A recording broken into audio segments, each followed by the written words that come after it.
Komisi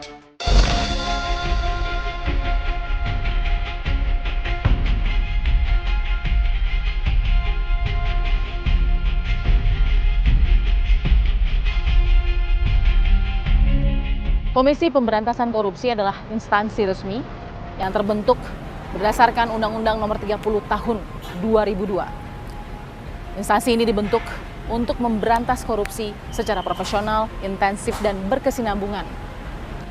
Sudah 16 tahun lamanya, lembaga anti rasuah ini bekerja untuk menangkap para koruptor, namun masih sangat sulit untuk menimbulkan efek jera di diri mereka. Meskipun dinding penjara menjadi taruhannya. Kini, KPK menghadapi peralihan kepemimpinan.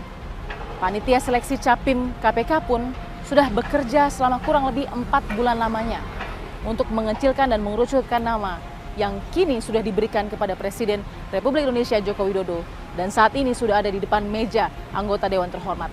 Bagaimana sebenarnya dinamika dan polemik dari proses pemilihan calon pimpinan KPK jilid kelima?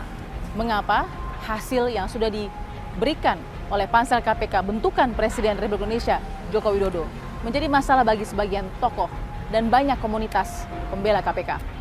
Kami akan sediakan fakta-faktanya pada episode kali ini bersama saya, Balkis Manisang.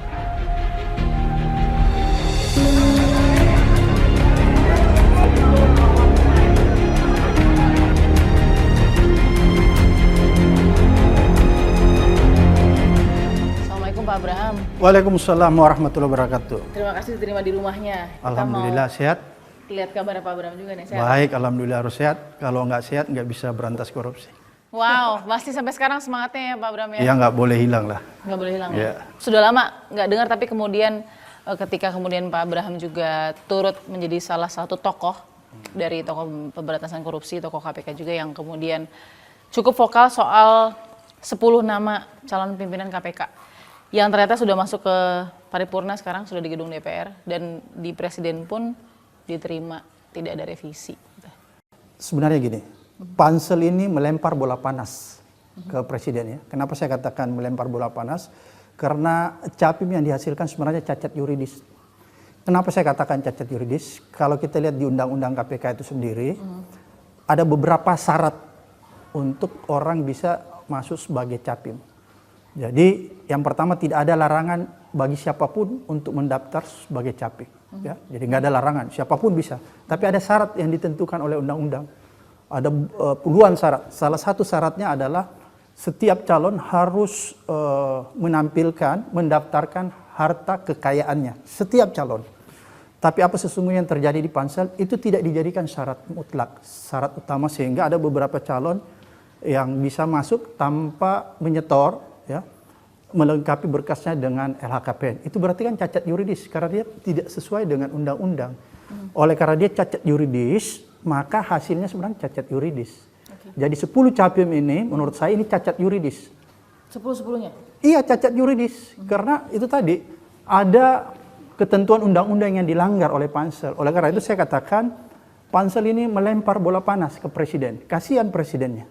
Pembelaan pansel misalnya yang sudah beredar di pernyataan-pernyataannya di media begitu ya, mengatakan bahwa LHKPN bisa kok diberikan pada saat nanti sudah masuk kepada hasil di uji fit and proper test. Oke, tapi kan ketentuan di dalam undang-undang KPK itu sendiri bahwa setiap calon yang mendaftarkan diri harus melampirkan daftar harta kekayaannya. Ini kok bisa mendaftar, lulus berkas, lulus administrasi, padahal itu nggak di-store. Itu kan berarti cacat yuridis. Harusnya kan kalau itu nggak di-store, itu dia sudah harus jatuh di pemberkasan administrasi. Tapi dia dibiarkan semua. Ini sudah agak sedikit kadung ya, begitu Pak Abraham ya? Nggak bisa mundur lagi, kita ke belakang, nggak bisa withdraw lagi? Ya bisa sih diulang, tapi panselnya juga harus dibongkar. Dan terlalu ekstrim juga kalau memutuskan seperti itu. Karena gini, sebenarnya kalau buat Pak Abraham, Pak Presiden, oke, katakan panselnya sekarang sudah lepas tugas untuk kemudian menaruh itu nama ke Presiden, tapi Presiden kan punya juga.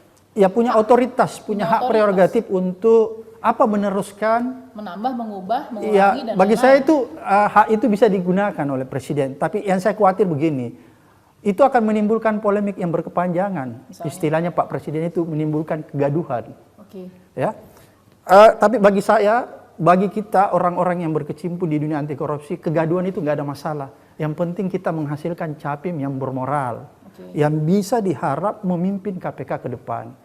Karena KPK ini nggak boleh disamakan dengan lembaga-lembaga pemerintah yang lain.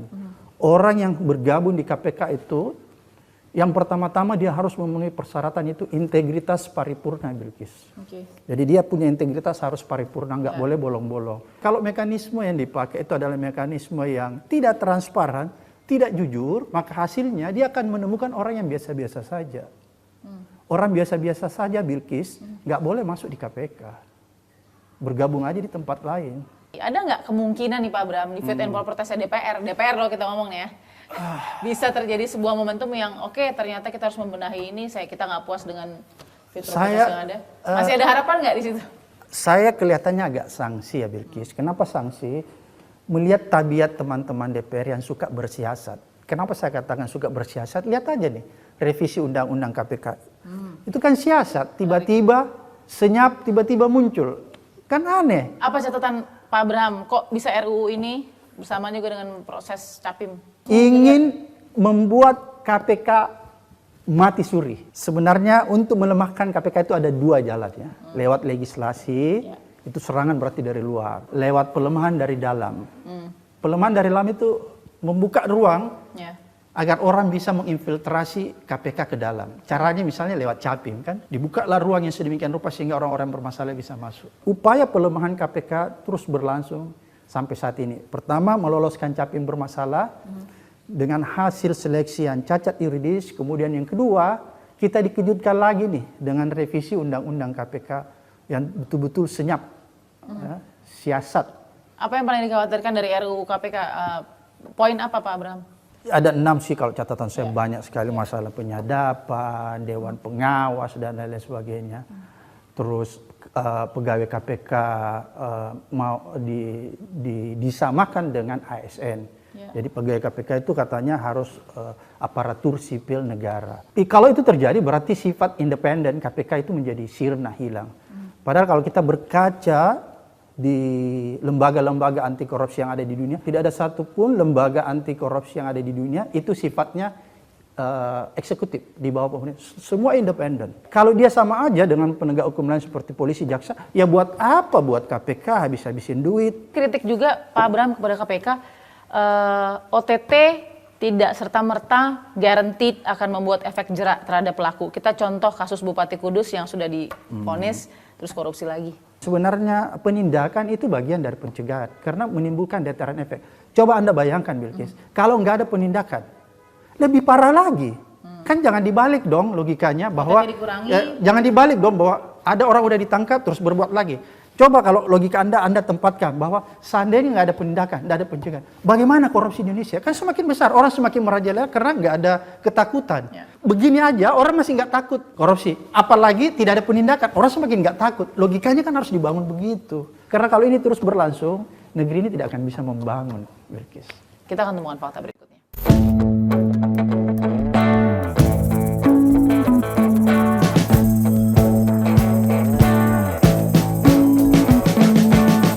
Salah satu lembaga yang juga selalu mengawal bagaimana pemberantasan korupsi itu bisa dicegah adalah Indonesian Corruption Watch. Kita akan tanyakan Mas Kurnia. Halo Mas, apa kabar? Iya. Kita mau tahu juga, Mas Kurnia beberapa pekan ini sudah terus ikut juga bikin pernyataannya. ICW sejauh ini dengan 10 nama yang mulus melalui meja presiden, mulus lagi sekarang sampai di mejanya anggota dewan, seperti apa? Iya, kita menilai memang dari proses seleksi pimpinan KPK banyak persoalan yang harus disorot. Dari mulai komposisi pansel dan juga dari berbagai pernyataan dan juga tindakan pansel yang kita pandang justru kontraproduktif dengan semangat pemberantasan korupsi. Selain dari itu sebenarnya yang harus menjadi fokus kita adalah 10 nama yang dikirim oleh Presiden ke DPR. Masih terdapat nama-nama yang kita pandang diduga pernah melanggar kode etik ketika dulu bekerja di KPK. Selain dari itu, isu integritas menjadi poin yang utama karena banyak figur yang berasal dari penyelenggara negara ataupun penegak hukum tidak patuh dalam melaporkan LHKPN. Sehingga di sini kita pandang bahwa 10 nama yang dikirimkan ke dari Presiden ke DPR justru kita pandang ke depan akan membuat suram pemberantasan korupsi. Pansel katakan bahwa loh itu bisa dikirimkan nanti kok setelah masuk fit and proper test, mereka bisa kemudian mengirimkan LHKPN. Terima nggak alasan itu? Kita pandang pasal 29 huruf K Undang-Undang KPK sudah secara jelas menyebutkan bahwa ketika seseorang ingin diangkat menjadi pimpinan KPK, maka yang bersangkutan harus melaporkan harta kekayaan sesuai dengan peraturan perundang-undangan. Sementara dalam Undang-Undang 28 tahun 99 dan peraturan internal KPK tahun 2016 mewajibkan seorang penyelenggara negara atau penegak hukum patuh dalam melaporkan LHKPN. Sehingga justru menjadi pertanyaan, baik itu untuk pansel ataupun presiden, kenapa figur-figur yang tidak berintegritas seperti ini harus tetap diloloskan pada proses seleksi pimpinan KPK? Oke, ada question mark besar di situ ya. Jadi bukan hanya orang per orangnya, tapi mekanismenya. Iya, benar. Juga ditanyakan oleh ICW. Nah, ini ada beberapa manuver loh dari calon pimpinan yang ingin menghilangkan kekuatan untuk bisa menyidik Polri dan juga Kejaksaan Agung. Iya, kalau kita pandang misalnya spesifik soal revisi Undang-Undang KPK ataupun statement yang menyebutkan bahwa KPK tidak berwenang lagi menyidik di penegak hukum, kita pandang itu logika yang sesat. Kenapa? Karena pada dasarnya kehadiran KPK ingin membersihkan institusi-institusi negara, tak terkecuali soal lembaga penegak hukum. Karena tadi saya sudah sebutkan, original intent pembentukan KPK karena lembaga penegak hukum kepolisian dan kejaksaan tidak perform dengan baik. Kalau spesifik soal penyidik independen, sudah ada putusan Mahkamah Konstitusi tahun 2016 yang memperbolehkan KPK mengangkat penyidik independen. Mengacu kepada ICAC Hong Kong, lembaga anti korupsi Hong Kong, dan CPIB, lembaga anti korupsi Singapura yang sebenarnya ingin membersihkan atau mungkin mengatakan penyidik-penyidik dari lembaga penegak hukum lain di dalam tubuhnya. Jadi pada dasarnya penyidik independen kan hadir untuk menepis isu loyalitas ganda nanti ketika dia bekerja di lembaga anti korupsi. Terima kasih Mas Kurnia. Sama-sama Mbak. Kita akan temukan fakta berikutnya.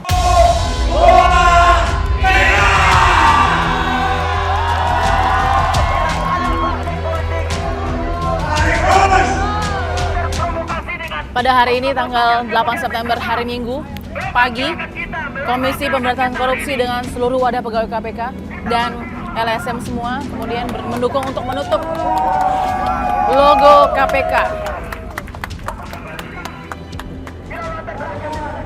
Simbol yang sangat vokal sekali yang diberikan oleh KPK bahwa ada unsur-unsur yang dirasakan sangat menyulitkan kualitas KPK saat ini dan pelemahan-pelemahan KPK beserta dengan proses pun.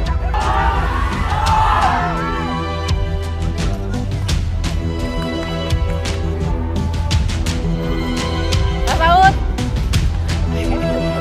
kita ngobrol di dalam ya Pak ya? Oke.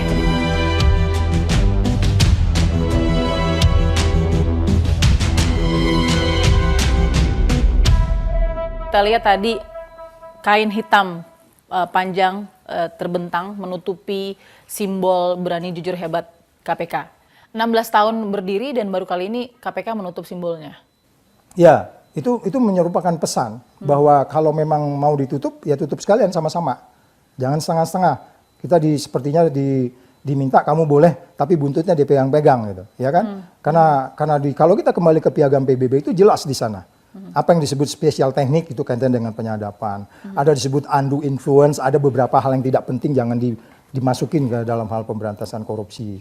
Nah itu semua piagam-piagam itu yang kita tanda tangani 2006, kemudian itu keluarnya 2003, sampai hari ini tidak ada perubahan di dalam kaitan penyesuaian terhadap Undang-Undang Tipikor kita. Daripada bicara Undang-Undang KPK, kami mengatakan marilah kita bicara Undang-Undang Tipikor. Influence trading, private sector, kemudian illicit enrichment, asset recovery, itu semua kan hal-hal yang belum beres. Itu justru yang prioritas.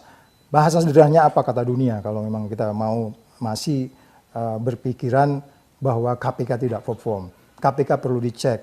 Pengawas internal KPK itu jelas kok siapa yang menyadap, kapan disadap, dasar penyadapan apa itu semua sudah ada dan diatur. Itu bisa diaudit, Walaupun 2018 mencatat sejarah terbanyak OTT, tapi kan juga banyak Pak pasti omongan miring gitu ya Pak Saud ya.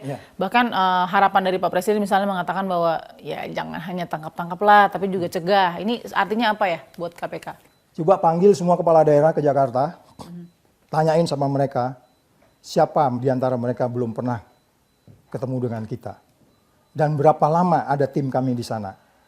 Begitu juga BUMN. Kalau kita bicara BUMN itu hampir sekitar 4.400 triliun mereka sekarang lebih. Ya. Terus Siapa yang belum pernah kena pencegahannya? Siapa yang belum pernah ketemu disupervisi sama KPK? Demikian juga instansi-instansi penegak hukum lainnya.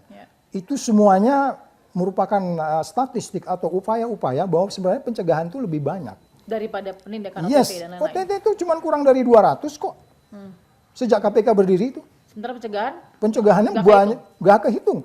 Saya datang ke DKI, kemudian Pak Jarod datang melapor, Pak Saud datang ke DKI, saya dapat uang 5 triliun karena kami minta yang belum bayar pajak bayar. Oke. Saya nggak nyebut lagi ada stadion di daerah dikuasai oleh kelompok tertentu, diserahkan ke pemerintah. Kita belum bicara lagi ada aset-aset tertentu di mana dikuasai oleh kelompok tertentu di daerah dan dikembalikan ke BUMN itu. Kita belum bicara bagaimana daerah sekarang sudah mulai tertib dalam keadaan tax ratio. Oleh sebab itu, kembangkan aja resource KPK, mulai orang, metode, penguatannya, bukan pelemahannya. Revisi itu perlu revisi. Saya pikir deputi di KPK perlu satu ada. Deputi pengamanan perlu. Karena orang-orang baik yang di lapangan bekerja ini kan kita tahu kadang-kadang mengalami bencana juga. Ya kan? Bagaimana respon kita untuk menghadapi mereka orang-orang baik yang memerangi kebatilan itu tapi dikejar-kejar oleh orang lain. Apa yang terjadi sama Nopel, apa yang terjadi di daerah-daerah, kadang-kadang kita agak sedikit harus main kucing-kucingan. Itu kan sebuah disuruh memberantas korupsi tapi buntutnya seperti dipegang-pegang, dan itu yang terjadi dalam revisi undang-undang itu. Oke, jadi revisi yes, tapi Memperkuat. yang esensi untuk memperkuat. Ya, ya. Jangan justru Memperlemah, ya. Dengan 10 nama yang sudah masuk ke dalam tanpa revisi, diterima mulus di meja presiden juga masuk ke dalam meja anggota Dewan Terhormat, Pak Saud juga dipertanyakan, kok Pak Saud nggak mau lanjut ke periode kedua sih? Gitu. Nah, sebenarnya kalau saya pribadi, saya udah mulai saya dulu, saya pikir nanti saya di luar akan lebih banyak bisa fleksibel untuk melakukan penindakan, pencegahan. Saya akan bisa ketemu banyak orang, berinteraksi dengan banyak orang, banyak metode, banyak cara. Itu akan lebih fleksibel. Sekarang kan nggak bisa. Saya mau ketemu orang aja harus jelas. Nanti ada konflik of interest. Siapapun yang dipilih, mau warnanya kuning, warnanya yang lain-lain. Kalau kucing putih atau kucing hitam, begitu dia masuk, dia akan bertahan lama. Karena value di KPK sudah jelas. Semua orang di KPK itu di check and balance. Orang-orang yang membawa agenda-agenda tersembunyi, coba-coba masuk KPK, itu tidak akan pernah bertahan lama. Percaya saya. Dia nggak akan bertahan lama. Tidak akan bertahan lama. Check and balance cepat. Dan supaya mana yang saya sebutkan, penyidik-penyidik itu memang dididik untuk independen. Penyidik-penyidik itu memang dididik untuk mereka memiliki value di kepala mereka selama sejak KPK berdiri sampai hari ini. Bahwa mereka tidak ragu tentang mengumpul 2 bukti. Kalau 2 bukti itu cukup, mereka melakukan penindakan. Karena at the end kan tujuannya kan yang kita takutkan orang masuk ini kan membawa agenda dari luar. Tidak menangkap seseorang, favoritism, jadi penakut, atau ngikut-ngikut orang tertentu gitu. Nah itu tidak akan on di sini. Itu tidak akan on. Katakan mereka nanti akan voting seperti apa skornya umpamanya gitu ya, dari 5 itu. Tapi saya percaya bahwa koreksi publik, kontrol publik, ketika ketidakadilan itu datang, semua orang di KPK melawan. Jadi jangan ragu, kalaupun mereka harus dipilih, sudah given, nggak bisa diapa-apain lagi, mau seleksi ulang. Kan nggak mungkin. Ya, oleh sebab itu, ya kita nanti tinggal bagaimana mengimbanginya di dalam. Yang penting dari seseorang itu dia teruji atau enggak. Kamu bisa ketemu orang yang track recordnya bagus. Kamu bisa ketemu orang yang portofolionya bagus. Ya kan? Tapi jangan percaya begitu saja. Karena ketika dia masuk itu teruji ketika dikasih kekuasaan. Dan apapun hasilnya, kalau saya ditanya satu per satu, tentu saya punya perhitungan tersendiri terhadap orang-orang itu. Tapi kan saya nggak boleh jawab. Sampai nanti biar aja DPR yang, kecuali kalau saya pansel, udah saya coret-coret semua tuh kan gitu. Iya nggak? Nah tapi bisa juga nggak bisa juga saya coret, karena panselnya berapa orang. Saya yakin mereka berdebat juga di dalam. Pasti ada berdebat. masalah nggak kalau misalnya seorang itu pernah misalnya melanggar etik atau diduga melanggar etik, atau kedua punya manuver-manuver untuk merubah bagaimana sistem di KPK, terus kemudian jomplang gitu. Ada salah satu capim juga yang mengatakan, saya maunya KPK nanti nggak usah nyidik Polri dan Kejaksaan Agung dan lain-lain. Hal-hal seperti itu akan merunyamkan fondasi KPK nggak? Ya itu sebabnya saya katakan KPK itu juga harus di-challenge oleh publik. Cuman cara men-challenge-nya itu justru jangan memperlemah. Cara men-challenge-nya itu kasih dia kesempatan untuk kemudian dia berkembang lebih cepat, baik sistem, metode, teknologi, orang dan seterusnya. Tetap percaya saja, publik harus mendukung. Kalau publik tidak mendukung, KPK kiamat. Selesai. Yes. Terima kasih Pak Saud. Kita akan temukan fakta berikutnya.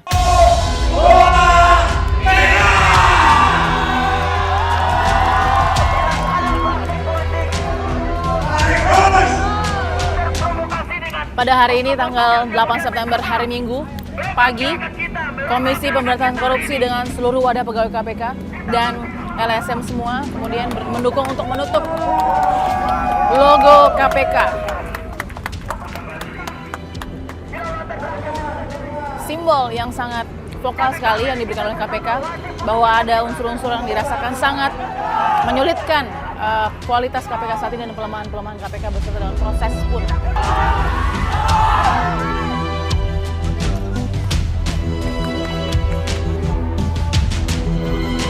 Pak Saud, kita ngobrol di dalam ya Pak ya? Oke.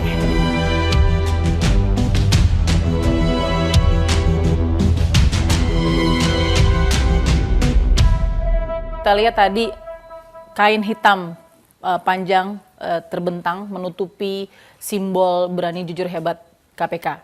16 tahun berdiri dan baru kali ini KPK menutup simbolnya. Ya, itu menyerupakan pesan bahwa kalau memang mau ditutup, ya tutup sekalian sama-sama. Jangan setengah-setengah. Kita sepertinya diminta kamu boleh, tapi buntutnya dipegang-pegang gitu, ya kan? Karena kalau kita kembali ke piagam PBB itu jelas di sana. Apa yang disebut spesial teknik itu kaitan dengan penyadapan. Ada disebut undue influence, ada beberapa hal yang tidak penting jangan dimasukin ke dalam hal pemberantasan korupsi. Nah itu semua piagam-piagam itu yang kita tanda tangani 2006, kemudian itu keluarnya 2003, sampai hari ini tidak ada perubahan di dalam kaitan penyesuaian terhadap Undang-Undang Tipikor kita. Daripada bicara Undang-Undang KPK, kami mengatakan marilah kita bicara Undang-Undang Tipikor, influence trading, private sector, kemudian illicit enrichment, asset recovery, itu semua kan hal-hal yang belum beres. Itu justru yang prioritas. Bahasa sederhananya apa kata dunia kalau memang kita mau masih berpikiran bahwa KPK tidak perform. KPK perlu dicek. Pengawas internal KPK itu jelas kok siapa yang menyadap, kapan disadap, dasar penyadapan apa itu semua sudah ada dan diatur, itu bisa diaudit, Walaupun 2018 mencatat sejarah terbanyak OTT, tapi kan juga banyak Pak pasti omongan miring gitu ya Pak Saud ya. Bahkan harapan dari Pak Presiden misalnya mengatakan bahwa ya jangan hanya tangkap-tangkap lah, tapi juga cegah. Ini artinya apa ya buat KPK? Coba panggil semua kepala daerah ke Jakarta, tanyain sama mereka siapa di antara mereka belum pernah ketemu dengan kita dan berapa lama ada tim kami di sana. Begitu juga BUMN. Kalau kita bicara BUMN itu hampir sekitar 4.400 triliun mereka sekarang lebih, ya. Terus siapa yang belum pernah kena pencegahannya? Siapa yang belum pernah ketemu disupervisi sama KPK? Demikian juga instansi-instansi penegak hukum lainnya. Itu semuanya merupakan statistik atau upaya-upaya bahwa sebenarnya pencegahan itu lebih banyak Daripada penindakan OTT dan lain-lain. OTT itu cuma kurang dari 200 kok. Sejak KPK berdiri itu. Sementara pencegahannya banyak, gak kehitung. Saya datang ke DKI, kemudian Pak Jarod datang melapor, Pak Saud datang ke DKI, saya dapat uang 5 triliun karena kami minta yang belum bayar pajak bayar. Saya nggak nyebut lagi ada stadion di daerah dikuasai oleh kelompok tertentu, diserahkan ke pemerintah. Kita belum bicara lagi ada aset-aset tertentu dikuasai oleh kelompok tertentu di daerah dan dikembalikan ke BUMN itu. Kita belum bicara bagaimana daerah sekarang sudah mulai tertib dalam keadaan tax ratio. Oleh sebab itu kembangkan aja resource KPK, mulai orang, metode, penguatannya, bukan pelemahannya. Revisi itu perlu revisi. Saya pikir deputi di KPK perlu satu ada. Deputi pengamanan perlu. Karena orang-orang baik yang di lapangan bekerja ini kan kita tahu kadang-kadang mengalami bencana juga. Ya kan? Bagaimana respon kita untuk menghadapi mereka orang-orang baik yang memerangi kebatilan itu tapi dikejar-kejar oleh orang lain. Apa yang terjadi sama Nopel, apa yang terjadi di daerah-daerah, kadang-kadang kita agak sedikit harus main kucing-kucingan. Itu kan sebuah disuruh memberantas korupsi tapi buntutnya seperti dipegang-pegang dan itu yang terjadi dalam revisi undang-undang itu. Jadi revisi yes tapi memperkuat. Yang esensi untuk memperkuat. Iya. Jangan justru memperlemah. Ya. Dengan 10 nama yang sudah masuk ke dalam tanpa revisi diterima mulus di meja presiden juga masuk ke dalam meja anggota dewan terhormat. Pak Saud juga dipertanyakan kok Pak Saud nggak mau lanjut ke periode kedua sih? Gitu. Nah sebenarnya kalau saya pribadi, saya udah boleh saya dulu, saya pikir nanti saya di luar akan lebih banyak bisa fleksibel untuk melakukan penindakan, pencegahan. Saya akan bisa ketemu banyak orang, berinteraksi dengan banyak orang, banyak metode, banyak cara. Itu akan lebih fleksibel. Sekarang kan nggak bisa. Saya mau ketemu orang aja harus jelas, nanti ada konflik of interest. Siapapun yang dipilih, mau warnanya kuning, warnanya yang lain-lain, kalau kucing putih atau kucing hitam, begitu dia masuk, dia akan bertahan lama. Karena value di KPK sudah jelas. Semua orang di KPK itu check and balance. Orang-orang yang membawa agenda-agenda tersembunyi, coba-coba masuk KPK, itu tidak akan pernah bertahan lama. Percaya saya. Dia nggak akan bertahan lama. Tidak akan bertahan lama. Check and balance cepat. Dan sebagaimana saya sebutkan, penyidik-penyidik itu memang dididik untuk independen. Penyidik-penyidik itu memang dididik untuk mereka memiliki value di kepala mereka selama sejak KPK berdiri sampai hari ini. Bahwa mereka tidak ragu tentang mengumpul dua bukti. Kalau dua bukti itu cukup, mereka melakukan penindakan. Karena at the end kan tujuannya kan yang kita takutkan orang masuk ini kan membawa agenda dari luar. Tidak menangkap seseorang, favoritism, jadi penakut, atau ngikut-ngikut orang tertentu gitu. Nah itu tidak akan on di sini. Itu tidak akan on. Katakan mereka nanti akan voting seperti apa skornya umpamanya gitu ya, dari 5 itu. Tapi saya percaya bahwa koreksi publik, kontrol publik, ketika ketidakadilan itu datang, semua orang di KPK melawan. Jadi jangan ragu, kalaupun mereka harus dipilih, sudah given, nggak bisa diapa-apain lagi, mau seleksi ulang. Kan nggak mungkin. Ya, oleh sebab itu, ya kita nanti tinggal bagaimana mengimbanginya di dalam. Yang penting dari seseorang itu dia teruji atau enggak. Kamu bisa ketemu orang yang track recordnya bagus, kamu bisa ketemu orang yang portofolionya bagus. Ya kan, tapi jangan percaya begitu saja, karena ketika dia masuk itu teruji ketika dikasih kekuasaan, dan apapun hasilnya. Kalau saya ditanya satu per satu, tentu saya punya perhitungan tersendiri terhadap orang-orang itu. Tapi kan saya nggak boleh jawab, sampai nanti biar aja DPR yang, kecuali kalau saya pansel udah saya coret-coret semua tuh kan gitu, ya nggak? Nah tapi bisa juga nggak bisa juga saya coret, karena panselnya berapa orang? Saya yakin mereka berdebat juga di dalam. Pasti Ada berdebat. masalah nggak kalau misalnya seorang itu pernah misalnya melanggar etik atau diduga melanggar etik, atau kedua punya manuver-manuver untuk merubah bagaimana sistem di KPK, terus kemudian jomplang gitu. Ada salah satu capim juga yang mengatakan saya maunya KPK nanti nggak usah nyidik Polri dan Kejaksaan Agung dan lain-lain. Hal-hal seperti itu akan merunyamkan fondasi KPK nggak? Ya itu sebabnya saya katakan KPK itu juga harus di-challenge oleh publik. Cuman cara men-challenge-nya itu justru jangan memperlemah.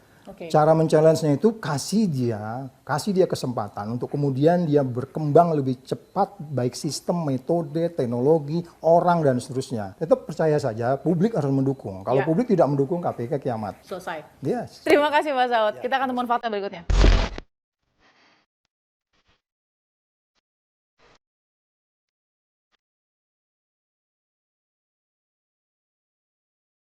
Salah satu lembaga yang juga selalu mengawal bagaimana pemberantasan korupsi itu bisa dicegah adalah Indonesian Corruption Watch. Kita akan tanyakan Mas Kurnia. Halo Mas, apa kabar? Iya. Kita mau tahu juga, Mas Kurnia beberapa pekan ini sudah terus ikut juga bikin pernyataannya. ICW sejauh ini dengan 10 nama yang mulus melalui meja presiden, mulus lagi sekarang sampai di mejanya anggota dewan, seperti apa? Iya, kita menilai memang dari proses seleksi pimpinan KPK banyak persoalan yang harus disorot. Dari mulai komposisi pansel, dan juga dari berbagai pernyataan dan juga tindakan pansel yang kita pandang justru kontraproduktif dengan semangat pemberantasan korupsi. Selain dari itu, sebenarnya yang harus menjadi fokus kita adalah 10 nama yang dikirim oleh Presiden ke DPR. Masih terdapat nama-nama yang kita pandang diduga pernah melanggar kode etik ketika dulu bekerja di KPK. Selain dari itu, isu integritas menjadi poin yang utama karena banyak figur yang berasal dari penyelenggara negara ataupun penegak hukum tidak patuh dalam melaporkan LHKPN. Sehingga di sini kita pandang bahwa 10 nama yang dikirimkan dari Presiden ke DPR justru kita pandang ke depan akan membuat suram pemberantasan korupsi. Pansel katakan bahwa loh itu bisa dikirimkan nanti kok setelah masuk fit and proper test, mereka bisa kemudian mengirimkan LHKPN. Terima nggak alasan itu? Kita pandang pasal 29 huruf K Undang-Undang KPK sudah secara jelas menyebutkan bahwa ketika seseorang ingin diangkat menjadi pimpinan KPK, maka yang bersangkutan harus melaporkan harta kekayaan sesuai dengan peraturan perundang-undangan. Sementara dalam Undang-Undang 28 tahun 99 dan peraturan internal KPK tahun 2016 mewajibkan seorang penyelenggara negara ataupun penegak hukum patuh dalam melaporkan LHKPN. Sehingga justru menjadi pertanyaan, baik itu untuk pansel ataupun presiden, kenapa figur-figur yang tidak berintegritas seperti ini harus tetap diloloskan pada proses seleksi pimpinan KPK? Ada question mark besar di situ ya. Jadi bukan hanya orang per orangnya, tapi mekanismenya. Iya, benar. Juga ditanyakan oleh ICW. Nah, ini ada beberapa manuver loh dari calon pimpinan yang ingin menghilangkan kekuatan untuk bisa menyidik Polri dan juga Kejaksaan Agung. Iya, kalau kita pandang misalnya spesifik soal revisi Undang-Undang KPK ataupun statement yang menyebutkan bahwa KPK tidak berwenang lagi menyidik di penegak hukum, kita pandang itu logika yang sesat. Kenapa? Karena pada dasarnya kehadiran KPK ingin membersihkan institusi-institusi negara, tak terkecuali soal lembaga penegak hukum. Karena tadi saya sudah sebutkan original intens pembentukan KPK karena lembaga penegak hukum kepolisian dan kejaksaan tidak perform dengan baik. Kalau spesifik soal penyidik independen, sudah ada putusan Mahkamah Konstitusi tahun 2016 yang memperbolehkan KPK mengangkat penyidik independen. Mengacu kepada ICAC Hong Kong, lembaga anti korupsi Hong Kong, dan CPIB, lembaga anti korupsi Singapura yang sebenarnya ingin membersihkan atau mungkin mengatakan penyidik-penyidik dari lembaga penegak hukum lain di dalam tubuhnya. Jadi pada dasarnya penyidik independen kan hadir untuk menepis isu loyalitas ganda nanti ketika dia bekerja di lembaga anti korupsi. Terima kasih Mas Kurnia. Sama-sama Mbak. Kita akan temukan fakta berikutnya.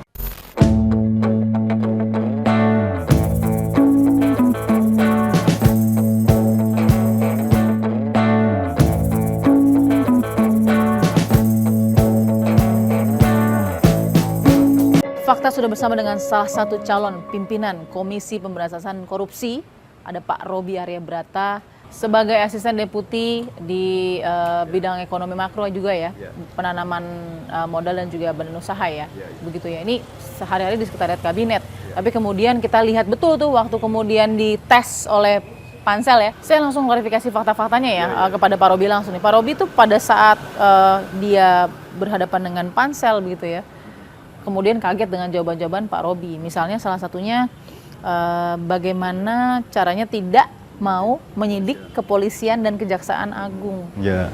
Kok bisa sih Pak kepikiran seperti itu? Kenapa selalu terjadi cicak buaya ya kalau Anda perhatikan semua? Selalu terjadi cicak buaya dan sekarang cicak buaya jilid 1, 2, 3 dan mungkin 4. Nggak tahu Novel Baswedan bisa dibilang cicak buaya jilid keempat nggak? Ya. Ya. Ada indikasi-indikasi ke sana nggak ya? Katanya menurut hasil penemuan dugaan katanya ada kedugaan Polri atau Samba ya. Tapi kan kita belum tahu betul kan. Tapi yang pasti begitu KPK menyidik merangsek korupsi di kepolisian, fight back. Jilid 1 yang pertama Susno Duaji, ya kan? Terus yang kedua korupsi SIM Joko Susilo digeruduk KPK-nya. Jilid kedua. Ketiga yang terakhir tuh ya. Yang tersangka Pak Budi Gunawan gitu kan? Ya. Peradilan pertama ya. Hasil menang. Iya, karena dari pihak Mabes Polri ini kok KPK seperti berpolitik, ya kan? Kenapa nggak dari dulu ditersangkakan Pak Budi Gunawan ini, begitu mau jadi Polri ditersangkakan, kan aneh gitu kan? Ya, kenapa nggak dari dulu? Wah, ini udah berpolitik, makanya mungkin Mabes Polri marah mungkin atau gimana lah, ya. Nah, jadi itu terjadi kenapa? Karena kekeliruan tanda petik di Undang-Undang KPK sendiri. Karena di pasal 5 atau 6 saya lupa, tapi KPK itu punya kewenangan untuk menyidik korupsi di penegak hukum. Itu problemnya. Kenapa jadi problem Pak? Yaitu fight back. Begitu memeriksa, fight back. Nah, bukan makanya, saling membersihkan jadinya? Nah, jadi makanya saya usulkan, nanti lagi ke depan, tidak mempunyai kewenangan untuk menyidik, tapi kewenangan untuk menyidik itu dipindahkan ke Kompolnas. Nah, ini yang terjadi di Australia. Ya. Ini komisioner waktu saya riset postdoktoral di sana, saya ngobrol sama komisioner KPK-nya New South Wales, ICAC namanya ya. Pak Robby penyidiknya dari mana? Dari polisi. Terus berhenti nggak? Enggak. Nah, dia ketawa. Itu nggak mungkin Pak Robby, nggak masuk akal. Gimana dia mau nggak konflik kepentingan atau independen? Gimana nanti kalau dia menyidik di kepolisian, menyidik atasannya sendiri? Nggak mungkin dia bisa independen. Nah, emang kalau di ICAC sini gimana saya tanya? Iya, kami dari polisi, tapi polisinya berhenti. Jadi kita butuh hubungannya harmonis dengan Polri. Caranya gimana? Udah jangan nyidik korupsi di polisian dah, nggak usah. Serahkan ke Kompolnas. Tapi itu kan langsung membelalakan banyak mata Pak Robby. Yang demi kebaikan nggak apa-apa lah. KPK mau nggak dibantu sama polisi? Yang Bapak katakan, udah deh, direvisi aja Undang-Undang KPK, tidak boleh lagi ada operasi tangkap tangan. Bukan tidak boleh lagi operasi tangkap tangan, ya. Nggak boleh menyidik korupsi di kepolisian. Tapi kalau OTT di luar kepolisian boleh, silahkan. Jadi itu klarifikasi. Jadi yang beredar nih banyak juga Pak yang quote. Bukan, saya bukan anti OTT. Oke. Ya, gini, kalau saya di dalam, saya kurangi OTT. Mungkin dalam sejarah saya akan bilang saya yang paling sedikit melakukan OTT. Kurangi itu maksudnya gimana Pak Robby? Kita evaluasi, ya, hentikan dulu OTT, kita introspeksi dulu, ya, kita merenung dulu apa yang keliru dengan OTT kita. Lalu kita perbaiki. Tapi saya sudah tahu yang keliru itu apa. Apa, Pak? Ya itu, nggak ada efek jerahnya karena nggak ada reform. Di lapas nggak ada reform, di peradilan nggak ada reform. Rata-rata dihukum hanya 2-4 tahun, itu pun remisi kan, dikurangin. Ya enak bener. Sementara si koruptornya itu begitu keluar masih kaya. Oke, pertanyaan saya, di lapas dan di peradilan nggak ada reform, salah KPK?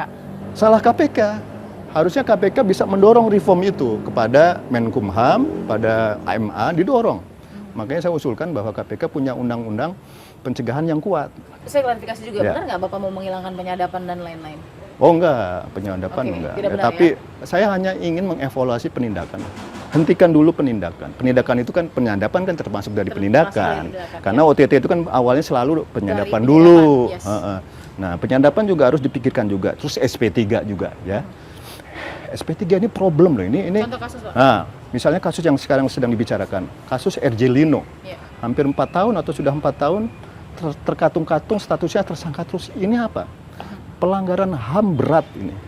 Kalau kita menggunakan standar internasional. Oke. Tapi dia kan punya hak pra-peradilan, Pak. Nah, jadi solusinya, yang saya dengar kan nggak hanya RJ Lino doang, kan ada beberapa kasus yang Ya. terkatung-katung. Ya. Satu, revisi Undang-Undang KPK, sehingga KPK bisa menghentikan kasus, bisa mengeluarkan SP3, Ya. bentuk Dewan Pengawas. Jadi bisa mengeluarkan SP3, tapi diawasi oleh Dewan Pengawas. Bener nggak nih penyidik ngasih atau pimpinan KPK menghentikan perkara, bener nggak? Yang kedua, kalau saya masuk, kalau memang Lino tidak bersalah, berani nggak penyidik KPK atau pimpinan KPK bajukan ke peradilan, tuntut bebas. Kalau orang itu tidak bersalah, dibebaskan. Jadi perhakiman itu tidak selalu orang yang diajukan peradilan itu orang yang bersalah. Kalau memang bersalah, dibebaskan. Ya. Jadi tuntut bebas. Solusi yang ketiga, saya yakin kalau ada penggiat HAM, judicial review ke MK di pasal ini, kalau hakim konstitusinya pinter, ini pasti akan dibatalkan. Karena pasal ini menurut saya inkonstitusional. Ya, karena ini melanggar hak warga negara akan kepastian hukum. Nah, itu dijamin di undang-undang dasar kita. Saya yakin ini pasti akan dibatalkan. Pak Robi, terima kasih. Terima Sehat-sehat kasih, terus, Mbak Pak. Age, semua. Kita akan lihat bagaimana seleksi akhirnya nanti menjadi pimpinan KPK dari Capim Terima KPK kasih. Pak Robi. Terima Kita akan kasih. ketemu fakta berikutnya.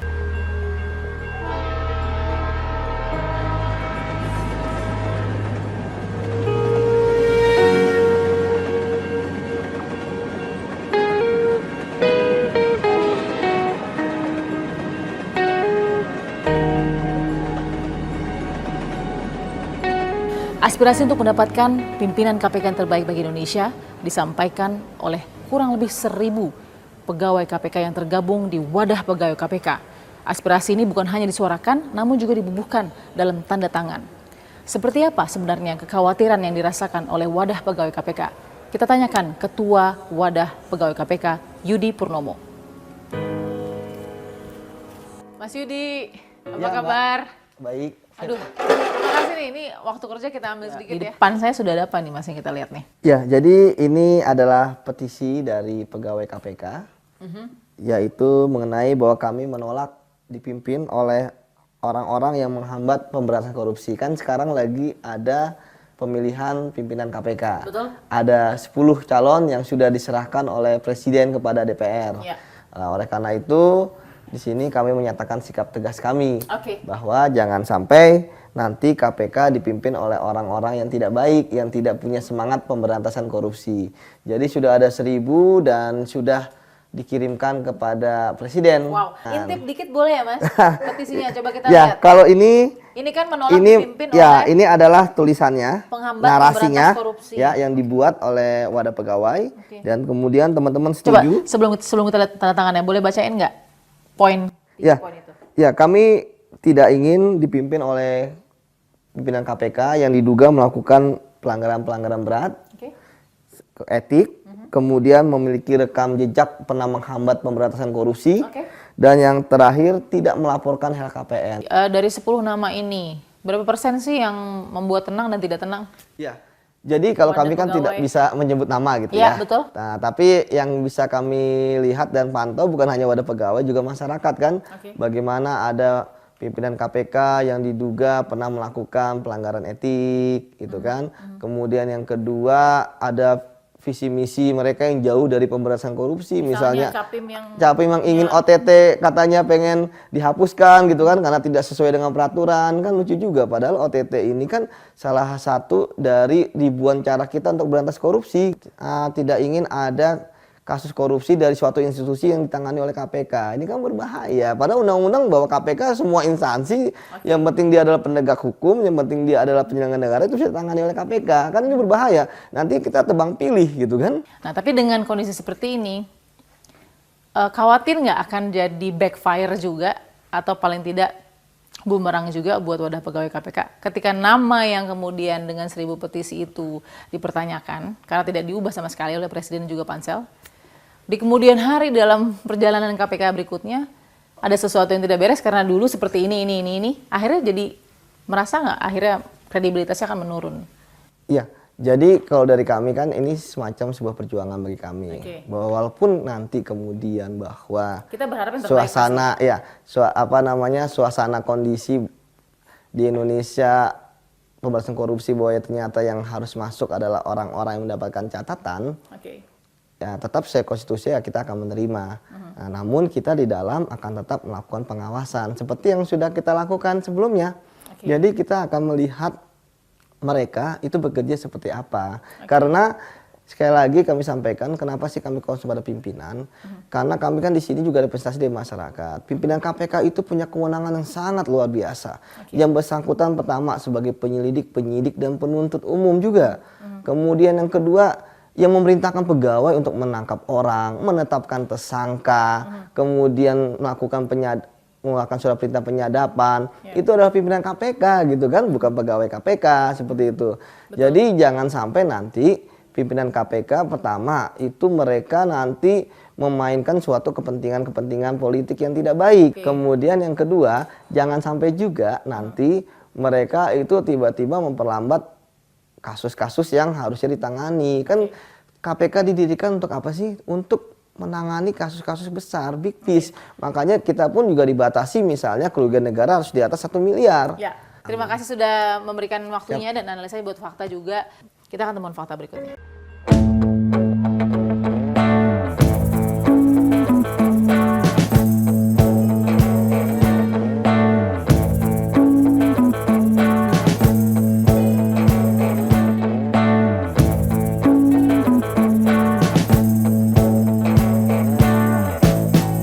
Aspirasi untuk mendapatkan pimpinan KPK yang terbaik bagi Indonesia disampaikan oleh kurang lebih 1000 pegawai KPK yang tergabung di wadah pegawai KPK. Aspirasi ini bukan hanya disuarakan, namun juga dibubuhkan dalam tanda tangan.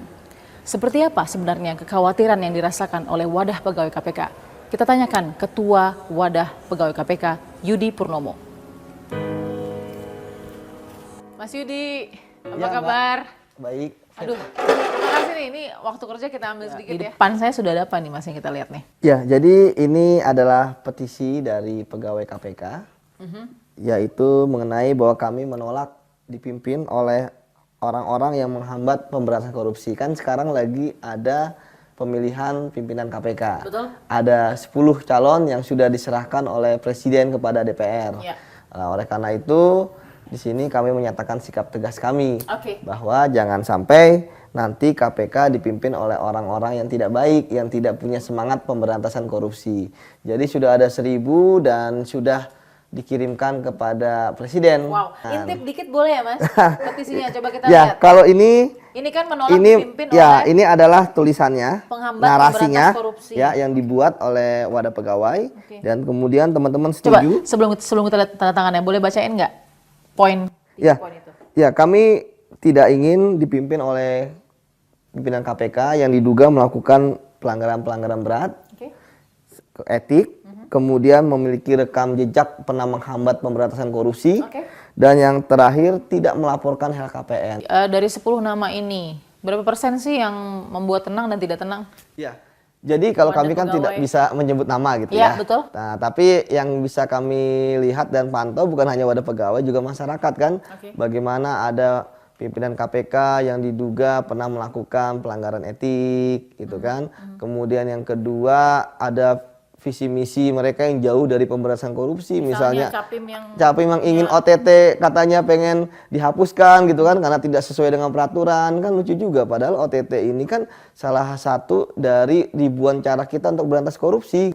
Tidak ingin ada kasus korupsi dari suatu institusi yang ditangani oleh KPK. Ini kan berbahaya. Padahal undang-undang bahwa KPK semua instansi yang penting dia adalah penegak hukum, yang penting dia adalah penyelenggara negara itu bisa ditangani oleh KPK. Kan ini berbahaya. Nanti kita tebang pilih gitu kan. Nah, tapi dengan kondisi seperti ini, khawatir nggak akan jadi backfire juga atau paling tidak bumerang juga buat wadah pegawai KPK ketika nama yang kemudian dengan 1000 petisi itu dipertanyakan karena tidak diubah sama sekali oleh Presiden juga Pansel. Di kemudian hari dalam perjalanan KPK berikutnya ada sesuatu yang tidak beres karena dulu seperti ini. Akhirnya jadi merasa nggak akhirnya kredibilitasnya akan menurun? Iya, jadi kalau dari kami kan ini semacam sebuah perjuangan bagi kami. Bahwa walaupun nanti kemudian bahwa kita berharap yang terbaik suasana suasana kondisi di Indonesia pemberantasan korupsi bahwa ternyata yang harus masuk adalah orang-orang yang mendapatkan catatan. Ya tetap secara konstitusi ya kita akan menerima. Nah, namun kita di dalam akan tetap melakukan pengawasan seperti yang sudah kita lakukan sebelumnya. Jadi kita akan melihat mereka itu bekerja seperti apa. Karena sekali lagi kami sampaikan kenapa sih kami concern pada pimpinan? Karena kami kan di sini juga representasi dari masyarakat. Pimpinan KPK itu punya kewenangan yang sangat luar biasa. Yang bersangkutan pertama sebagai penyelidik, penyidik dan penuntut umum juga. Kemudian yang kedua yang memerintahkan pegawai untuk menangkap orang, menetapkan tersangka, kemudian melakukan surat perintah penyadapan, itu adalah pimpinan KPK gitu kan, bukan pegawai KPK seperti itu.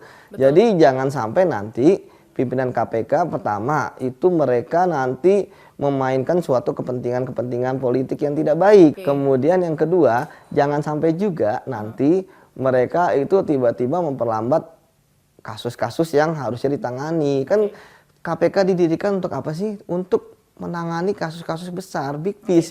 Makanya kita pun juga dibatasi misalnya kerugian negara harus di atas 1 miliar. Ya, terima kasih sudah memberikan waktunya dan analisanya buat fakta juga. Kita akan temukan fakta berikut.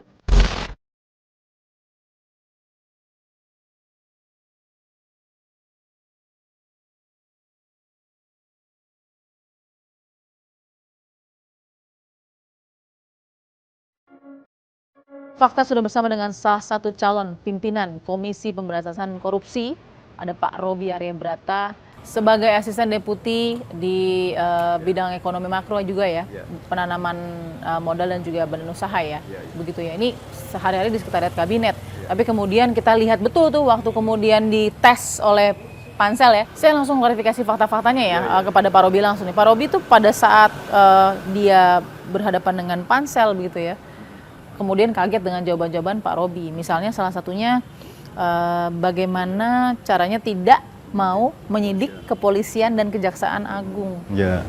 Kok bisa sih Pak kepikiran seperti itu? Kenapa selalu terjadi cicak buaya ya kalau Anda perhatikan semua?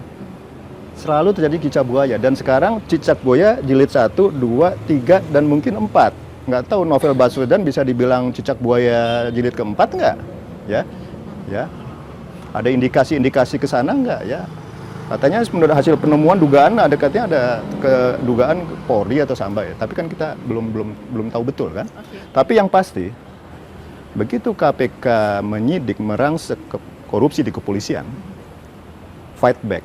Jilid 1 yang pertama Susno Duaji, ya kan? Terus yang kedua korupsi SIM, Joko Susilo digeruduk KPK-nya. Jilid kedua. Ketiga yang terakhir itu ya. Yang tersangka Pak Budi Gunawan gitu kan? Ya. Peradilan pertama ya. Hasil menang. Iya, karena dari pihak Mabes Polri ini kok KPK seperti berpolitik, ya kan? Kenapa nggak dari dulu ditersangkakan Pak Budi Gunawan ini, begitu mau jadi Polri ditersangkakan, kan aneh gitu kan? Ya kenapa nggak dari dulu? Wah ini udah berpolitik, makanya mungkin Mabes Polri marah mungkin atau gimana lah ya. Nah jadi itu terjadi kenapa? Karena kekeliruan tanda petik di Undang-Undang KPK sendiri. Karena di pasal 5 atau 6 saya lupa, tapi KPK itu punya kewenangan untuk menyidik korupsi di penegak hukum. Itu problemnya. Kenapa jadi problem, Pak? Yaitu fight back. Begitu memeriksa, fight back. Nah, Bukan makanya saling membersihkan jadinya. Nah, jadi makanya saya usulkan nanti lagi ke depan tidak mempunyai kewenangan untuk menyidik, tapi kewenangan untuk menyidik itu dipindahkan ke Kompolnas. Nah, ini yang terjadi di Australia. Ya. Ini komisioner waktu saya riset postdoktoral di sana, saya ngobrol sama komisioner KPK-nya New South Wales, ICAC namanya ya. Pak Robi penyidiknya dari mana? Dari polisi. Terus berhenti nggak? Enggak. Nah, dia ketawa. Itu nggak mungkin Pak Robi, nggak masuk akal. Gimana dia mau nggak konflik kepentingan atau independen? Gimana nanti kalau dia menyidik di kepolisian, menyidik atasannya sendiri, nggak mungkin dia bisa independen. Nah, emang kalau di ICAC sini gimana saya tanya? Iya, kami dari polisi, tapi polisinya berhenti. Jadi kita butuh hubungannya harmonis dengan Polri. Caranya gimana? Udah jangan nyidik korupsi di polisian dah, nggak usah. Serahkan ke Kompolnas. Tapi itu kan langsung membelalakan banyak mata, Pak Robi. Yang demi kebaikan nggak apa-apa lah. KPK mau nggak dibantu sama polisi? Yang Bapak katakan, udah deh, direvisi aja Undang-Undang KPK, tidak boleh lagi ada operasi tangkap tangan. Bukan tidak boleh lagi operasi tangkap tangan, ya. Nggak boleh menyidik korupsi di kepolisian. Tapi kalau OTT di luar kepolisian boleh, silahkan. Jadi itu klarifikasi. Jadi yang beredar nih banyak juga Pak yang quote. Bukan, saya bukan anti OTT. Oke. Ya, gini, kalau saya ke dalam, saya kurangi OTT. Mungkin dalam sejarah saya akan bilang saya yang paling sedikit melakukan OTT. Kurang itu maksudnya gimana Pak Robi? Kita evaluasi, ya, hentikan dulu OTT, kita introspeksi dulu, ya, kita merenung dulu apa yang keliru dengan OTT kita. Lalu kita perbaiki. Tapi saya sudah tahu yang keliru itu apa. Apa Pak? Ya itu, nggak ada efek jerahnya karena nggak ada reform. Di lapas nggak ada reform, di peradilan nggak ada reform. Rata-rata dihukum hanya 2-4 tahun, itu pun remisi kan, dikurangin. Ya enak bener. Sementara si koruptornya itu begitu keluar masih kaya. Oke, pertanyaan saya, di lapas dan di peradilan nggak ada reform, salah KPK? Salah KPK. Harusnya KPK bisa mendorong reform itu kepada Menkumham, pada AMA, didorong. Makanya saya usulkan bahwa KPK punya undang-undang pencegahan yang kuat. Saya klarifikasi juga, Ya. benar nggak Bapak mau menghilangkan penyadapan dan lain-lain? Oh enggak, penyadapan Oke, enggak. tidak benar, Tapi saya hanya ingin mengevaluasi penindakan. Hentikan dulu penindakan. Penindakan itu kan, penyadapan kan termasuk dari penindakan. Karena OTT itu kan awalnya selalu penyadapan Dari dulu. penyadapan, yes. Nah, penyadapan juga harus dipikirkan juga. Terus SP3 juga ya. SP3 ini problem loh. Ini Contoh kasus Pak? Nah, misalnya kasus yang sekarang sedang dibicarakan, kasus RJ Lino. Iya. Hampir 4 tahun atau sudah 4 tahun terkatung-katung statusnya tersangka terus. Ini apa? Pelanggaran HAM berat ini. Kalau kita menggunakan standar internasional. Oke. Tapi dia kan punya hak pra-peradilan Pak. Nah, jadi solusinya, yang saya dengar kan nggak hanya RJ Lino doang, kan ada beberapa kasus yang Ya. terkatung-katung. Ya. Satu, revisi Undang-Undang KPK, sehingga KPK bisa menghentikan kasus, bisa mengeluarkan SP3, Ya. bentuk Dewan Pengawas. Jadi bisa mengeluarkan SP3, tapi diawasi oleh Dewan Pengawas. Bener nggak nih penyidik ngasih atau pimpinan KPK menghentikan perkara, bener nggak? Yang kedua, kalau saya masuk, kalau memang Lino tidak bersalah, berani nggak penyidik KPK atau pimpinan KPK bajukan ke peradilan, tuntut bebas. Kalau orang itu tidak bersalah, dibebaskan. Jadi perhakiman itu tidak selalu orang yang diajukan peradilan itu orang yang bersalah. Kalau memang bersalah, dibebaskan. Ya. Jadi tuntut bebas. Solusi yang ketiga, saya yakin kalau ada penggiat HAM, judicial review ke MK di pasal ini, kalau hakim konstitusinya pinter, ini pasti akan dibatalkan. Karena pasal ini menurut saya inkonstitusional. Ya, karena ini melanggar hak warga negara akan kepastian hukum. Nah, itu dijamin di undang-undang dasar kita. Saya yakin ini pasti akan dibatalkan. Pak Robi, terima kasih. Terima Sehat-sehat kasih terus Pak. bagi semua. Kita akan lihat bagaimana seleksi akhirnya nanti menjadi pimpinan KPK dari Capim Terima KPK kasih. sendiri, Pak Robi. Terima Kita akan kasih. ketemu fakta berikutnya. Bagaimana suara istana melalui kantor staf presiden, kita lihat bagaimana kritikan dan aspirasi yang diterima.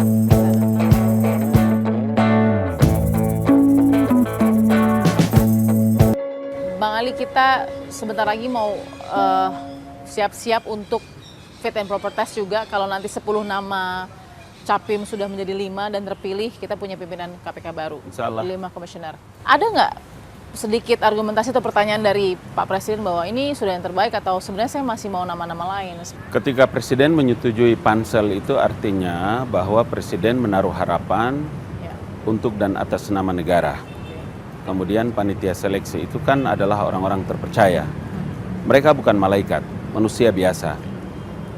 Tetapi Presiden punya harapan besar terhadap panitia seleksi, sehingga dengan harapan agar dari sejumlah nama yang terdaftar sebagai komisioner KPK, diharapkan mereka bisa melakukan seleksi terbaik, kemudian bisa mendapatkan 10 orang terbaik. Itu sebabnya ya, kita berharap bahwa 10 orang yang diterima oleh Bapak Presiden dan diserahkan kepada DPR juga akan menemukan pimpinan dan komisioner terbaik bagi KPK, baik untuk bisa menunjukkan kepada publik Indonesia komisioner yang bagus, kemudian KPK secara institusi juga adalah punya harapan dan kepercayaan tinggi dalam rangka penegakan tindak pidana korupsi, penegakan hukum, tindak pidana korupsi di negeri kita. Ada aksi atau paling tidak aspirasi yang terbaca dari masyarakat? Tolong dong nama-namanya direvisi lagi atau kemudian dirombak lagi 10 nama. Itu didengarkan nggak sih sama Pak Presiden? Iya, kalau Presiden kan tidak jarang ya, tidak jarang meminta masukan, pandangan daripada para senior, opinion leaders, dan semua masukan itu. Tapi pada akhirnya kan Presiden yang punya keputusan, otoritas tertinggi kepada Presiden Joko Widodo. Dan itu sudah terlaksana. Jadi artinya apa yang di paket yang diberikan oleh Pansel 10 nama ini Presiden semuanya 100% oke? Ya, ini kan kalau Presiden menyerahkan kepada DPR, kemudian DPR melakukan fit and proper test, itu artinya bahwa Presiden tough, yakin, firm terhadap apa yang beliau ambil. Dan lagi-lagi saya ingin mengatakan, Balkis, bahwa semua rakyat Indonesia mudah-mudahan memberikan dukungan penuh atas apa yang dilakukan fit and proper test oleh Dewan Perwakilan Rakyat Republik Indonesia. Dan hari ini kita percaya bahwa kalau tidak ada KPK sangat berbahaya bagi negara kita. Bang Ali, terima kasih. Setelah berbulan-bulan lamanya bekerja, bagaimana kemudian Pansel KPK menjawab segala tudingan dan kritikan setelah 10 nama capim telah dimasukkan ke gedung DPR?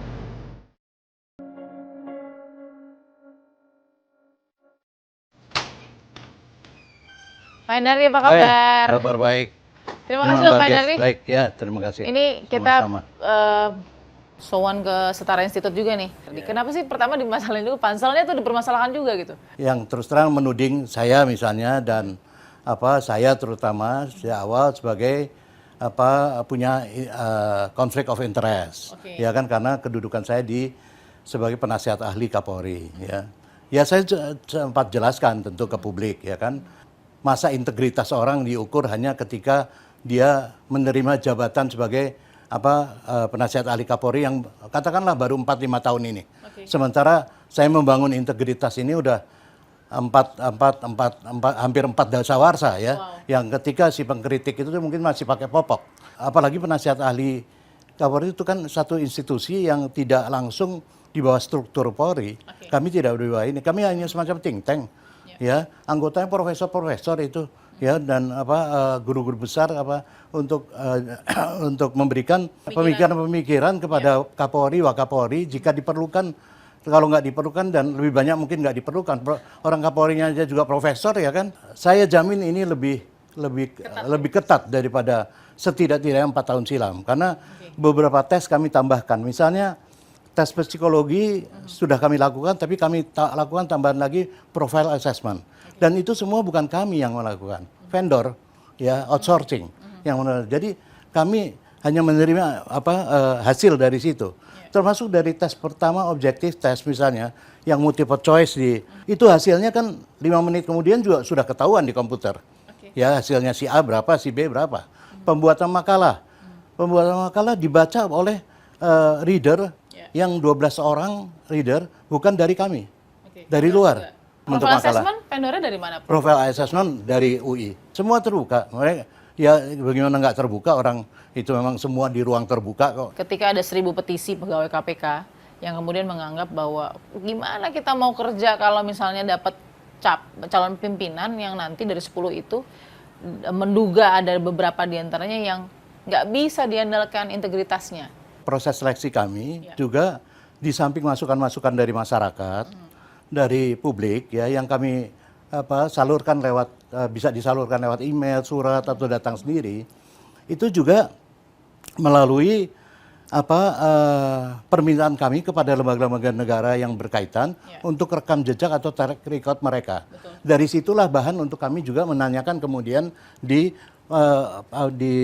wawancara dan uji publik. Yang dituding mereka kan selalu Pak Antam dengan Pak Firly. Kira-kira itu kan yang tidak mau mereka, ya kan? Ini kan belum tentu benar juga. Sekalipun itu datang dari KPK, Pak Firly misalnya, ya dikatakan mengirimkan data track recordnya pada kami. Saya ada juga waktu itu pada Pansel.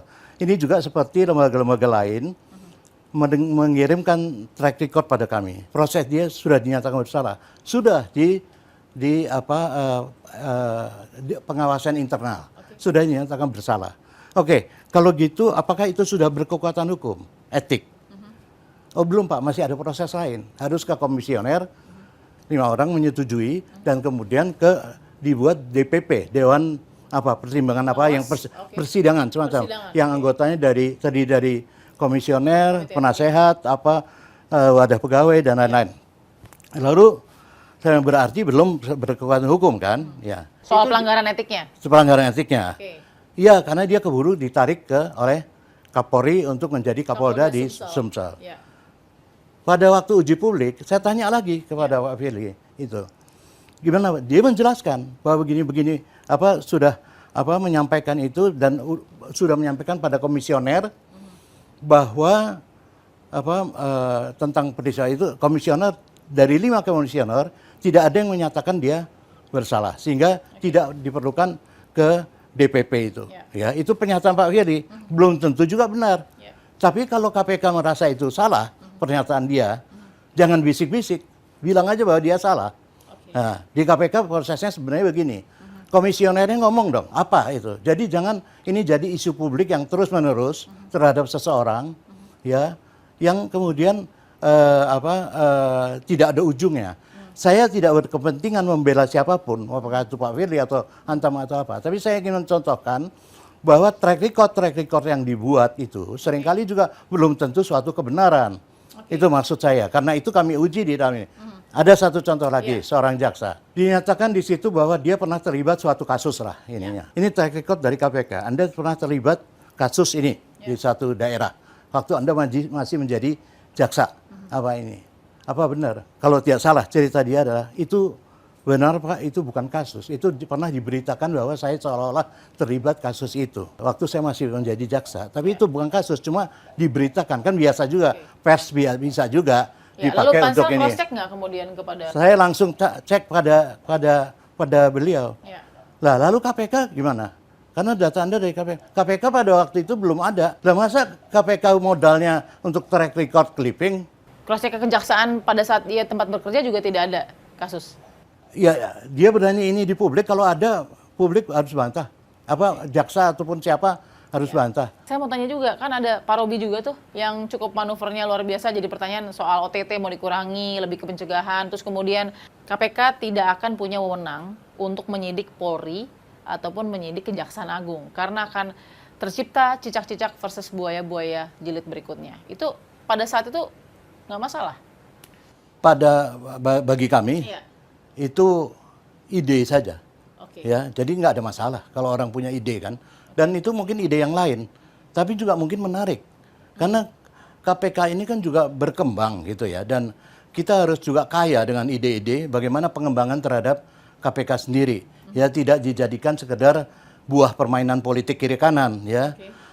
Tetapi dia juga harus punya ide-ide. Bisa jadi ide Pak Robi ini seperti out of the box ya, tapi saya kira bisa dibicarakan, kenapa tidak. Dan kalau dia bisa pertanggungjawabkan ide itu, ya nanti di fit and proper dan sebagainya, ya apa yang salah dari situ? Kita akan temuan fakta berikutnya. Setelah berbulan-bulan lamanya bekerja, bagaimana kemudian Pansel KPK menjawab segala tudingan dan kritikan setelah 10 nama capim telah dimasukkan ke gedung DPR?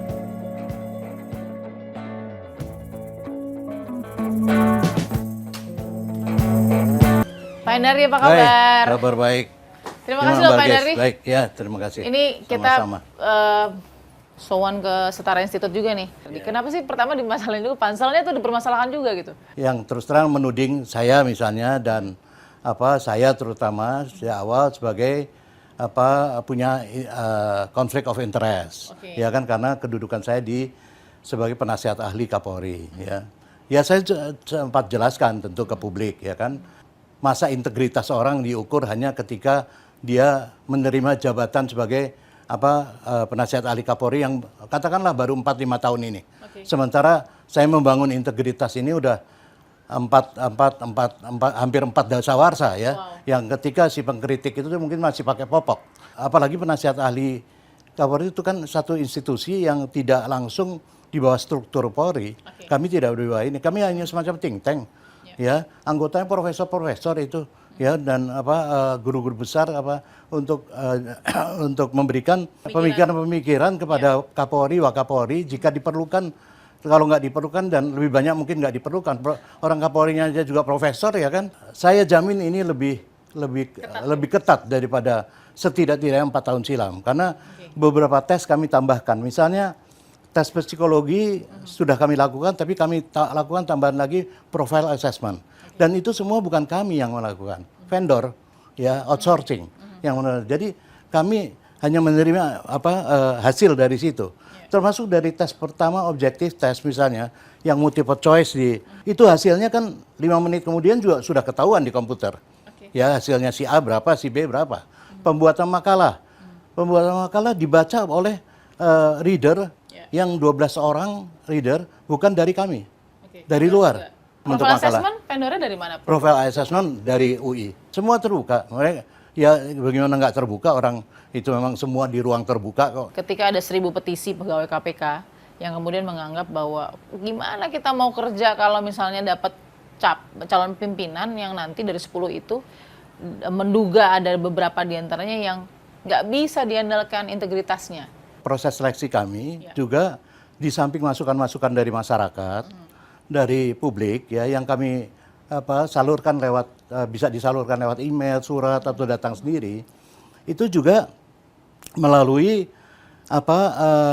permintaan kami kepada lembaga-lembaga negara yang berkaitan untuk rekam jejak atau track record mereka. Dari situlah bahan untuk kami juga menanyakan kemudian di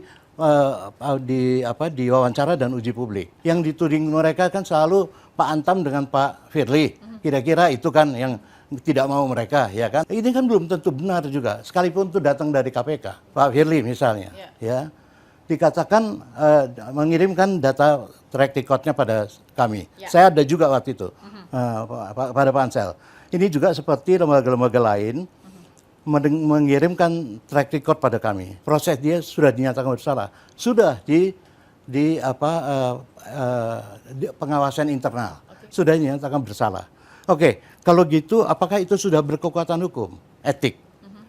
Oh belum Pak, masih ada proses lain. Harus ke komisioner, 5 orang menyetujui dan kemudian dibuat DPP, Dewan pertimbangan yang persidangan semacam, yang anggotanya terdiri dari komisioner, penasehat, wadah pegawai dan lain-lain. Lalu berarti belum berkekuatan hukum kan? Ya. Soal pelanggaran etiknya? Pelanggaran etiknya. Iya, karena dia keburu ditarik oleh Kapolri untuk menjadi Kapolda di Sumsel.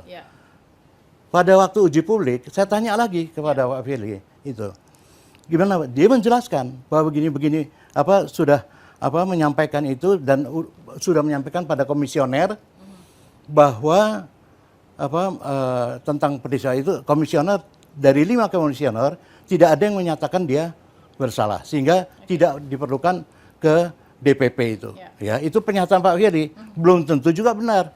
Tapi kalau KPK merasa itu salah, pernyataan dia, jangan bisik-bisik, bilang aja bahwa dia salah. Nah, di KPK prosesnya sebenarnya begini. Komisionernya ngomong dong, apa itu? Jadi jangan ini jadi isu publik yang terus-menerus terhadap seseorang, ya, yang kemudian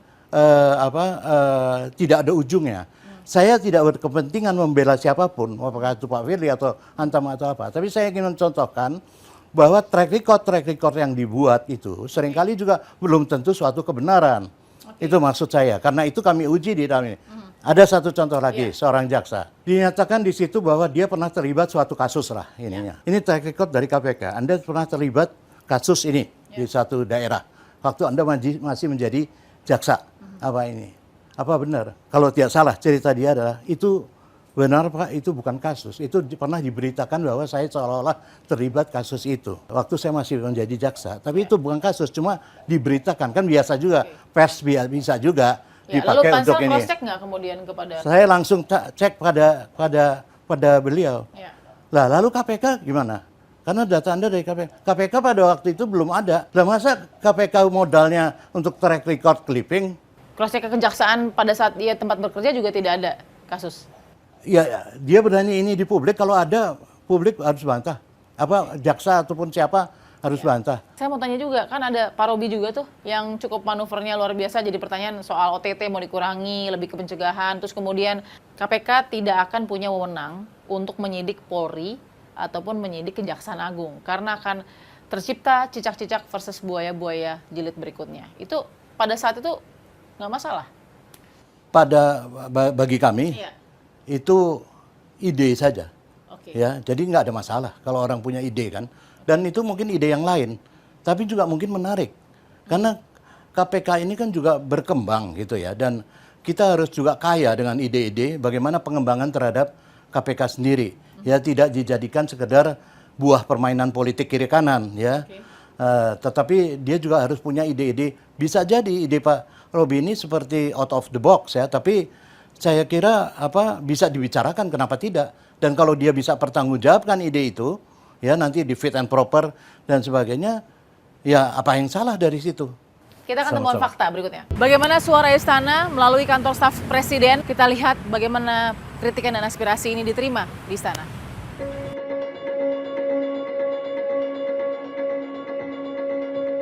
Bang Ali, kita sebentar lagi mau siap-siap untuk fit and proper test juga. Kalau nanti 10 nama Capim sudah menjadi 5 dan terpilih, kita punya pimpinan KPK baru. Insya Allah. 5 komisioner.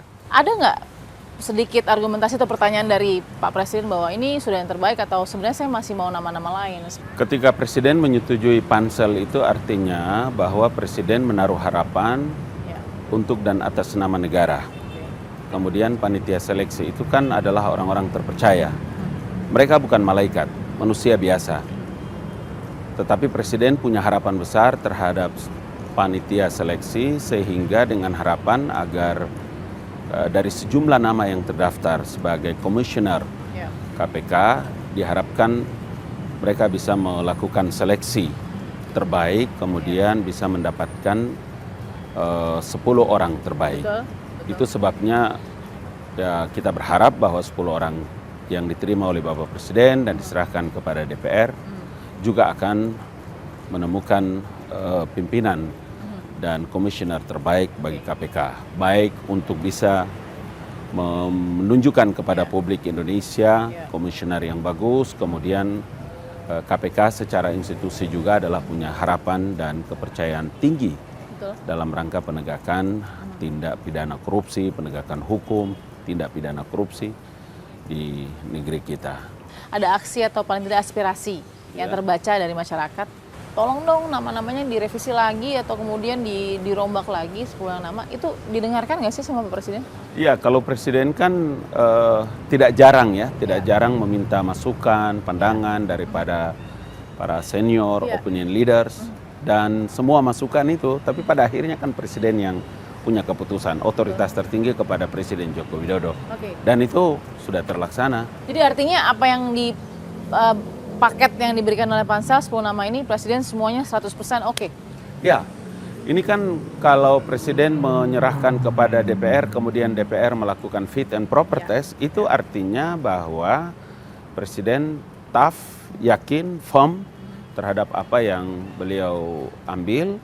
Dan lagi-lagi saya ingin mengatakan, Balkis, bahwa semua rakyat Indonesia mudah-mudahan memberikan dukungan penuh atas apa yang dilakukan fit and proper test oleh Dewan Perwakilan Rakyat Republik Indonesia.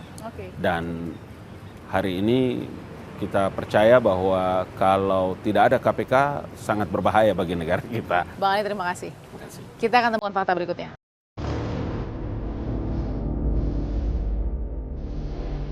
Seleksi calon pimpinan KPK memasuki babak final hanya dalam hitungan waktu saja. 5 nama terbaik akan dipilih oleh DPR RI mendatang. Namun, karangan bunga terus berdatangan ke kantor KPK dengan satu suara yang sama.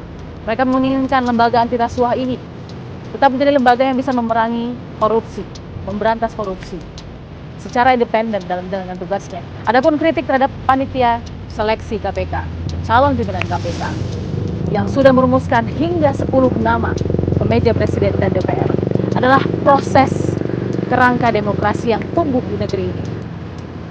Kita tentu berharap semua kekhawatiran dari para tokoh dan kalangan penting di negeri ini tentang adanya kekhawatiran ancaman pelemahan kualitas lembaga anti rasuah yang sudah berdiri 16 tahun lamanya ini adalah semata-mata bentuk kecintaan terhadap pemberantasan korupsi. Saksikan terus Fakta setiap hari Senin pukul 20 Indonesia Barat bersama saya, Bakti Marisang.